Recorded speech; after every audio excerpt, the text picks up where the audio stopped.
कराई। पोर्टल में आंकड़े कराने के बाद फिर द्वितीय फेज माननीय मुख्यमंत्री महोदय के कर कमलों से 15/4 को लॉन्च किया गया था।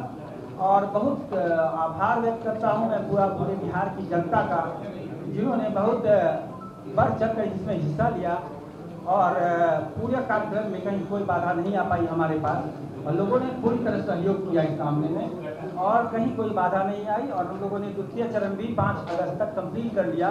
प्रक्रिया पूरी तरह सिक्योरिटी के साथ थी। हर मोबाइल ऐप में प्रधान सचिव बताया कि हर मोबाइल ऐप एक आदमी से टैग था। उस मोबाइल ऐप से दूसरा आदमी भी नहीं कर सकता था मोबाइल बदलने के बाद कोई कंप्यूटर से सब सारा जो एंट्री था वो हमारा पासवर्ड से था, सारा कुछ OTP से था। इसलिए पूरी प्रक्रिया बहुत अच्छी तरह से संपन्न कराई गई। 2,34,000 से अधिक सभी प्रबंधकों ने दिन रात काम किया है, उनका आभार है। 40,000 से अधिक सुपरवाइजरों ने मेहनत की है, उनका आभार है।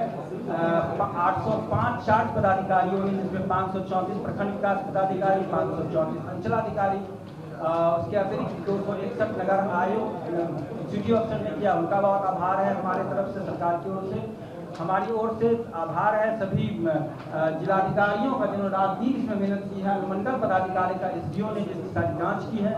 अपर समाहर्ता 38 जिलों के जिला सांख्यिकी पदाधिकारियों ने बहुत मेहनत किया। इसमें दिन रात इतना बड़ा काम बहुत ही कम समय में बहुत गुणवत्तापूर्ण तरह से किया, हम लोगों के सब आभार है।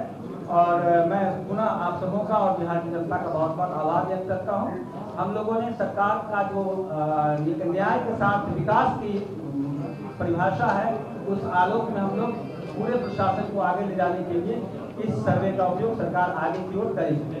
धन्यवाद। संतोष मल साहब। बहुत बहुत धन्यवाद सर। सभी पत्रकार बंधु, आपका धन्यवाद है। जब बिहार सरकार ने जाति आधारित जनगणना आयोजन करने का, जाति आधारित गणना का निर्णय लिया, उसके बाद उस गणना के वेब पोर्टल और मोबाइल ऐप के निर्माण की जिम्मेदारी बेल्ट्रॉन को सौंपी गई, सूचना प्रौद्योगिकी विभाग को सौंपी गई। उसके बाद हम लोगों ने बहुत कम समय में एक ऐप जिसका नाम बिजागा ऐप है, बिहार जाति आधारित गणना ऐप का शॉर्ट फॉर्म बिजागा ऐप, उसको डेवलप किया और CBS पोर्टल जो है हमारा, उसको डेवलप किया। आपको मैं बताऊं, ये देश में अपने तरह का अभिनव परियोजना है। अन्य राज्यों में जो IT के मामले में हमसे कुछ आगे भी हैं, किसी का नाम नहीं लेना, उन्होंने भी इसके लिए अटेम्प्ट किया था, लेकिन उसका रिजल्ट इस प्रकार प्रकाशित ना हो पाया। सुहेल साहब ने बहुत मेहनत की इसमें, उनके और हमारी जो टेक्निकल टीम थी, जाहिद लतीफ़ हैं और सुशील पांडे हैं, नागेंद्र हैं, इन सभी ने दिन रात एक करके इस ऐप को डेवलप किया। इस ऐप की जो मैं प्रमुख बातें हैं वो आपको मोटा मोटा बता देता हूं। ये ऐप जो था वो एंड्रॉयड 6 वर्जन को भी समर्थित करता है।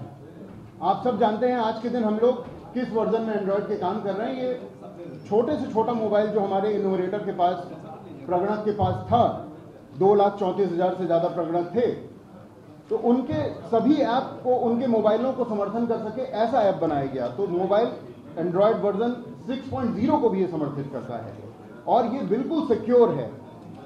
ऐप में कोई भी स्क्रीनशॉट नहीं ले सकता है किसी के डेटा का। ऐप में कोई भी स्क्रीन रिकॉर्डिंग नहीं की जा सकती है। इस कारण से जो हमारे जितने भी नागरिक हैं उनका डेटा पूर्णतः सुरक्षित है। ये हमारे किसी क्लाउड में इसका डेटा नहीं है। ये हमारे स्टेट डाटा सेंटर के 24 सर्वरों और 12 डेटाबेस सर्वरों में सुरक्षित है और किसी को इसका एक्सेस नहीं है। इसलिए यह पूर्णतः गोपनीय आंकड़े रखे गए हैं। निजता का जो अधिकार है और जो डेटा प्रोटेक्शन एक्ट है उसके तहत सारी जो सुरक्षाएं हैं वो इसमें लागू की गई हैं। cbs.bihar.gov.in हमारा पोर्टल था, बिजागा ऐप था, रोल बेस्ड एक्सेस कंट्रोल दिया गया था। पहले इनुमरेटर, उसके बाद सुपरवाइजर जो कि लगभग 40,000 थे, इनुमरेटर 2,34,000 थे, और उसके बाद चार्ज ऑफिसर जो लगभग 820 के लगभग थे पूरे बिहार भर में, और फिर अनुमंडलाधिकारी और उसके बाद जिलाधिकारी, इन सभी के पास इसमें अलग अलग रोल बेस्ड एक्सेस कंट्रोल था। नीचे के स्तर का, उसके बाद के ऊपर के स्तर के द्वारा अनुमोदन होता था, तब ये आंकड़ा फाइनल होता था।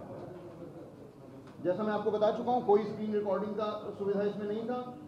इसको हम लोग ने थोड़ा सा डिटेल और आपका समय लूंगा, एंगुलर फ्रंट एंड जावा में इसे लिखा गया है और जावा की मिडिल लेयर है और डेटाबेस जो है वो माइक्रोसॉफ्ट एसक्यूएल में है। और नाम की एंट्री तो बस करनी थी हमारे इनुमरेटर्स को, और आधार जब हमारे नागरिक उसको देना चाहें तब आधार की एंट्री करनी थी, अन्यथा इसमें एंट्री उन्हें नहीं करनी थी। ऐप इस तरह डिजाइन किया गया कि इसमें एरर की कम से कम संभावना